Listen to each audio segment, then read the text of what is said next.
We all have our fantasies. Kila mtu akona fantasy yake. Yeah?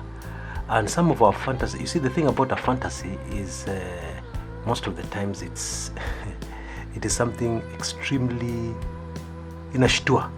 Yeah? If you were to tell somebody a real fantasy, most of the fantasies would just make people shake their heads and wonder, are you normal? But that is normal with fantasies. Fantasies are also hard things to get. Yeah, they're not easy to come by. So that's why you fantasize, because if it's easy to come by, why fantasize? Just go and get it, yeah? That is the thing. Now, there's a very interesting fantasy an Air Force man had, and this fantasy cost him his life. It was Sunday morning, Black Sunday as people call it. The date was August 1st, 1982.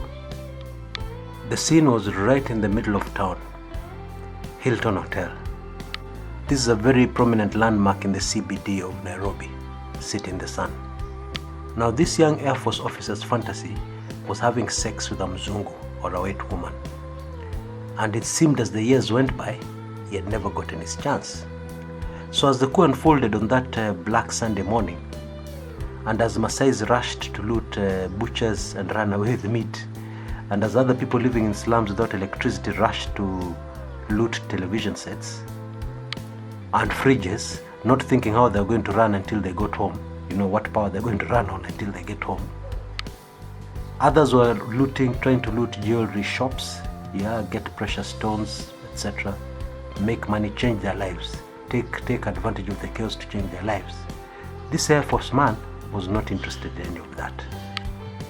All he wanted was white booty. Actually, if truth be told, one of the reasons why the 1982 coup failed was the fact that these Air Force chaps were very indisciplined. Yeah, they had a lot of indiscipline in their ranks. It is very difficult to achieve anything without discipline. So this officer was very obsessed with having sex with a mzungu, and he left his colleagues patrolling the city streets and headed straight to the Hilton Hotel. He was swaggering around and doing anything he wanted because the TASS announcement over the radio had declared the entire police force ordinary citizens. So everybody, every establishment knew that the army were in charge. So nobody would dare stand in their way. Yeah? So he walked into the hotel and he knew nobody was going to call the cops, obviously. So this guy picked one of the rooms, or rather picked one tourist from one of the rooms at gunpoint and raped the poor Mzungu lady to his fill. It is said that he went for several rounds in an ordeal that lasted hours. Finally, the Air Force officer was very satisfied with himself.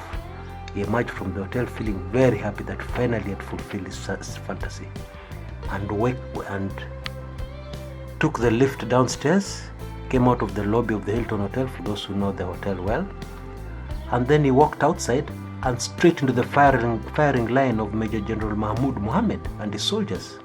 You see, what had happened is that a section of the army, the infantry, had come into town to weed out all Air Force guys. Yeah? And any Air Force guy they saw, they shot first, asked questions later. So the man took in several bullets just there at the entrance of the Hilton Hotel, and that was the end of him. Some fantasies can be quite dangerous, eh? Or if you want to look at it on another side, he didn't leave this world without fulfilling his fantasy. Gosh, this is Chris Kumekucha. Until next time.